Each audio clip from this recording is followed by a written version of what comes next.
విజయవాడలో ఒక 3 BHK లేదా 4 BHK ఫ్లాట్ చూస్తున్నారా? అయితే ఇది బందర్ రోడ్ కి దగ్గరగా ఒక మంచి ప్లెజెంట్ లొకేషన్ లో సేల్ కి వచ్చిన గేటెడ్ కమ్యూనిటీ ప్రాజెక్ట్. పక్కా వాస్తు, ఫుల్ ఎమ్యూనిటీస్ తో చాలా లగ్జరీస్ గా నిర్మించారు. సో మీరు గనక ఒక అఫోర్డబుల్ ప్రైసింగ్ లో 3 BHK 4 BHK ఫ్లాట్ సొంతం చేసుకుందాం అనుకుంటే ఇంకా ఆలస్యం చేయకుండా కింద డిస్క్రిప్షన్ ఉన్న కాంటాక్ట్ నెంబర్ కి వాట్సాప్ కాల్ చేయండి. అర్స్మల్ గారు నమస్తే అండి. నమస్కారం అండి. సార్, మనకి ఇంగ్లీష్ లో ఒక స్లాంగ్ ఉంది. ఏంటంటే హియరింగ్ ఫ్రమ్ హార్సెస్ మౌత్ అంటారు. అంటే ఆ, ఆ, రాజు నోట్లో నుంచి వచ్చినటువంటి ఒక ఆదేశం అనుకోండి, లేదా మాట అనుకోండి. అలాగా దేనికి అడుగుతున్నానంటే, మొన్న మీరు లోకేష్ గారిని కలిశారు. అది వ్యక్తిగతంగా ఒక ప్రైవేట్ మీటింగ్ అయినప్పటికీ కూడా మీ ఫేస్బుక్లో పెట్టినటువంటి ఒక పోస్ట్ బట్టి చూస్తే నాకు అర్థమైంది ఏంటంటే, ప్రజలు మీకు విన్నవిస్తున్నటువంటి బాధలు కానివ్వండి, ఆక్రోశాలు కానివ్వండి, ఆవేదనలు కానివ్వండి, మీరు అక్కడ వాళ్ళ చెవిలో వేసినట్టుగా మాకు వినిపించింది. ఇంకా నట్లు బోల్ట్లు బిగిస్తూనే ఉన్నారా, లేదా ఈ నట్లు బోల్ట్లు ఆయిల్ పెట్టడం ఇంకెంతకాలం పడుతుంది? అసలు ఏంటి సార్, ఏం జరుగుతుంది? యాక్చువల్గా నేను కలిసింది ప్రైవేట్ మీటింగే కాదండి. నాకేం స్వప్రయోజనాల కోసం ఏం కలవలేదు. నేను బైదిబోయే లోకేష్ గారే పిలిపించుకున్నాను. అవి ఎప్పుడో పిలిచారు అంటే వరదల వల్ల మొన్న లాస్ట్ వీక్ 10 days బ్యాక్ ఆగిపోయింది. అంతకుముందు ఆయన వేరే బయట వెళ్ళాల్సి వచ్చిన ఊళ్ళో ఆగింది. అంతకుముందు వారికి అనుకోకుండా ఢిల్లీ ప్రయాణాలు అయిపోవడం వల్ల ఆగింది. మాకు 2-3 సార్లు వాయిదా పడింది. ఆయన పిలిచి పలానా రోజు రండి అన్నారు. ఆ టైంకి ఏదో రకంగా వాయిదా పడదు వచ్చింది. మొన్న అనుకోకుండా సడన్ గా అప్పటికప్పుడు పిలిచారు, వెళ్ళాం. నేను, రాజేష్ గారు, అప్సాన్ రాజేష్ గారు, అంకమరావు గారు ముగ్గురు వెళ్ళామండి. ముగ్గురు వేరే వేరే కార్యక్రమంలో నరసరావుపేట కోడేశ్వర ప్రసాదరావు గారి కార్యక్రమానికి వెళ్తే అక్కడ ఉండగా పిలిపి వచ్చింది. సరే ఇక్కడే ఉన్నాం కదా అని అక్కడికి వెళ్ళి వచ్చాం. అయితే నేను నాకు ఏదైనా చేయండి అని నేను అడగడానికి వెళ్ళలేదు. నాకు హక్కు లేదు, మనకే సంబంధం లేదు. వాళ్ళ పార్టీ వాళ్ళకి ఏమన్నా వాళ్ళ పార్టీ వాళ్ళు చేసుకుంటారు. మనం గత 5 సంవత్సరాలుగా జగన్మోహన్ రెడ్డి మీద వ్యతిరేకంగా మాట్లాడాను. ఓపెన్ గా చెప్తాను. జగన్మోహన్ రెడ్డి వ్యతిరేకంగా అతను ప్రజా వ్యతిరేక కార్యక్రమాలు చేశాడు, ప్రజా వ్యతిరేక నిర్ణయాలు తీసుకున్నాడు. అతనికి వ్యతిరేకంగానే మాట్లాడాడు. అది చంద్రబాబు నాయుడు గారికి, లోకేష్ గారికి, తెలుగుదేశం పార్టీ కూటమికి ప్రయోజనం కలిగించి ఉండొచ్చు. వాళ్ళకి అనుకూలంగా మాట్లాడినట్టు అనిపించుండొచ్చు. అయితే నాకు డెఫినెట్ గా చంద్రబాబు నాయుడు గారి మీద అభిమానం ఉంది. ఎందుకంటే ఒక దార్శనికుడు, అభివృద్ధి కాముకుడు, భవిష్యత్తు పట్ల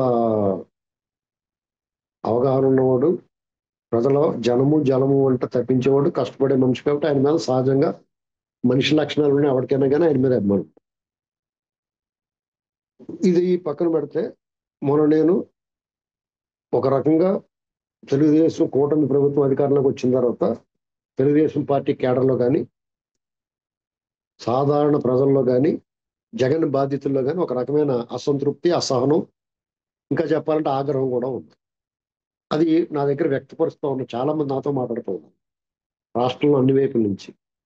ఇంకా చెప్పాలంటే ప్రజాప్రతినిధులు కూడా కొంతమంది ఇటీవల ఎన్నికైన చాలా మంది మా మా మధ్య సంభాషణలో ఏంటి ఇలా జరుగుతుంది, సరిగ్గా వెళ్తున్నామా లేదా అని ఒక్కొక్కరు ఒక్కొక్క రకమైన అభిప్రాయం వ్యక్తపడుతున్నారు. వీళ్ళు ఎలా వదిలేయటం, వీళ్ళు ఎలా వదిలేయటం వల్ల వాళ్ళు రెచ్చిపోతున్నారు, మేము తలెత్తుకోలేకపోతున్నాం, కార్యకర్తలు అయితే మేము తలెత్తుకోలేకపోతున్నాం వాళ్ళ ముందని, అలా సోషల్ మీడియాలోనూ రకరకాలుగా అనేక రకాలుగా అసంతృప్తి, అసహనం ఉంది. ఇది ఈ విషయం వాళ్ళ దృష్టికి తీసుకెళ్ళాం. అయితే వాళ్ళు కూడా చర్యలు తీసుకోకపోవటం ఏం లేదండి. మొట్టమొదటిగా కొంతమంది అధికారులు పక్కన పెట్టారు. మెల్లమెల్లగా ఒకటి పోస్టింగ్లు ఇచ్చుకుంటా వస్తున్నారు.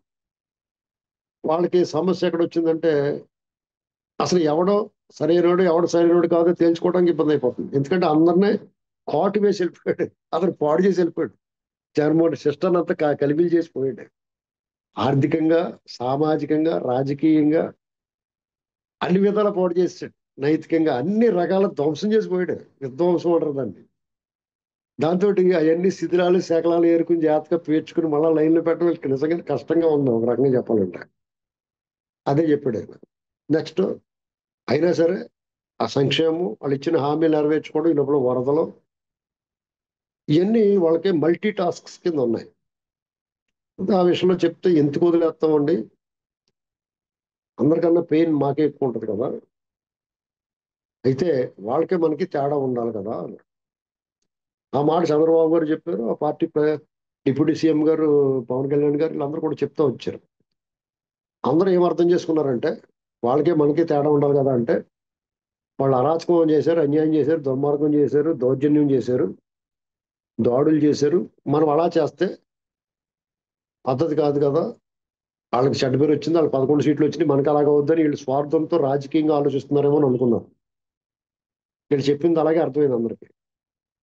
వాళ్ళు చేశారని మనం చేయకుండా వీళ్ళు జాగ్రత్త పడిపోయి వాళ్ళు వదిలేస్తున్నారేమో అనుకున్నారు అందరూ. అదే కదా అర్థమవుతుంది అందరికీ. వాళ్ళు చేసినట్టు మనం చేస్తే కరెక్ట్ కాదు, కానీ దాని అర్థం అది కదండి. ఖచ్చితంగా వాళ్ళు చేసినట్టు వీళ్ళు చేయరు. వాళ్ళు చేసింది ఏంటి? బుర్ర లేకుండా, బుద్ధి లేకుండా, జ్ఞానం లేకుండా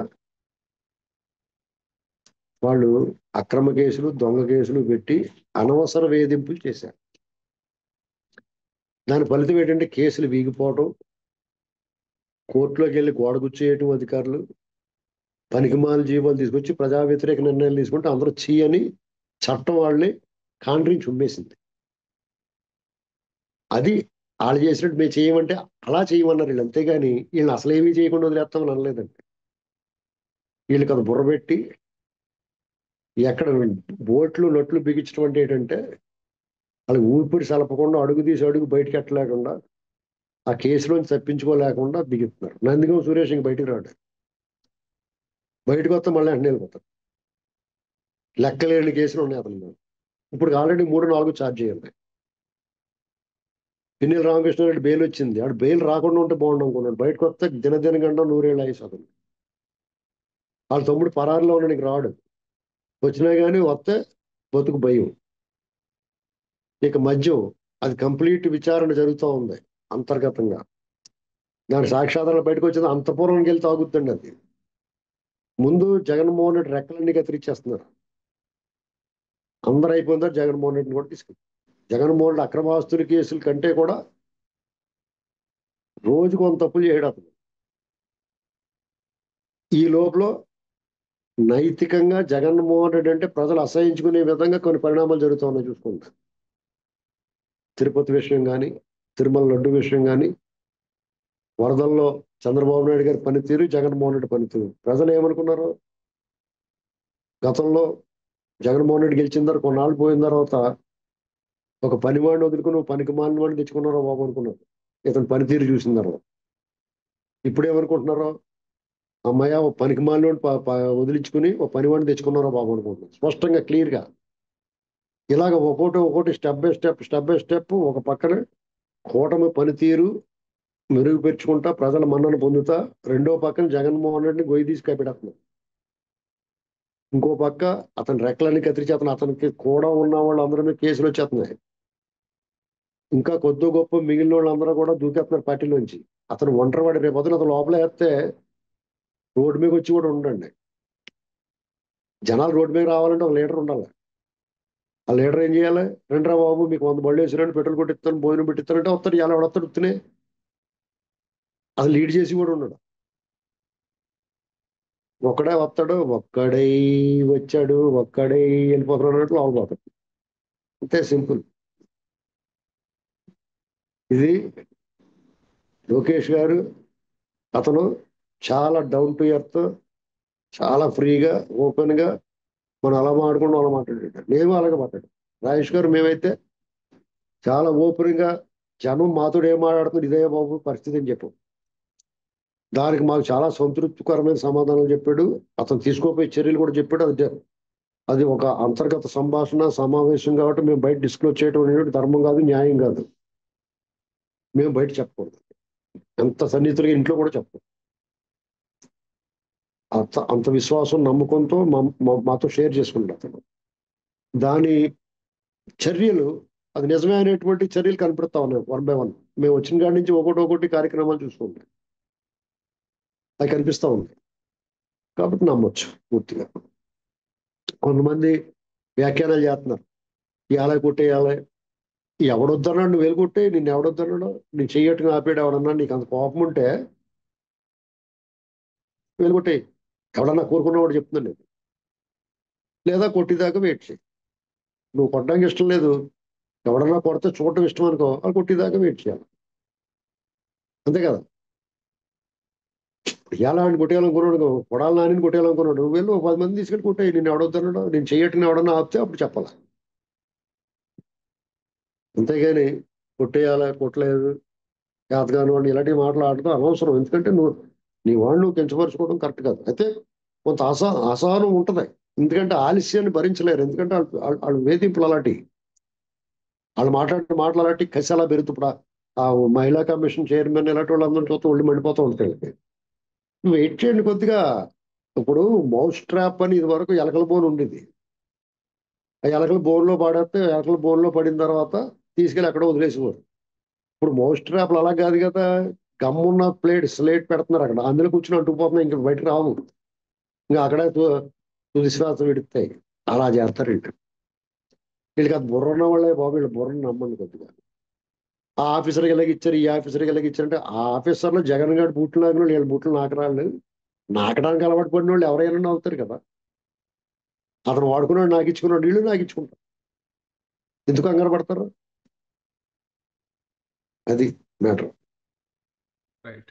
చూద్దాం సార్, మరి మీరు బయటికి చెప్పకపోయినా జనాల్లో ఒక ఆతృత ఉంది, ఏం చెప్పుకుంటారా ఇప్పుడు అని. లేదు, ఇప్పుడు మీకు జత్వానీ కేసు అనుకోకుండా బయటకు తీసి వెలుగులోకి వచ్చింది.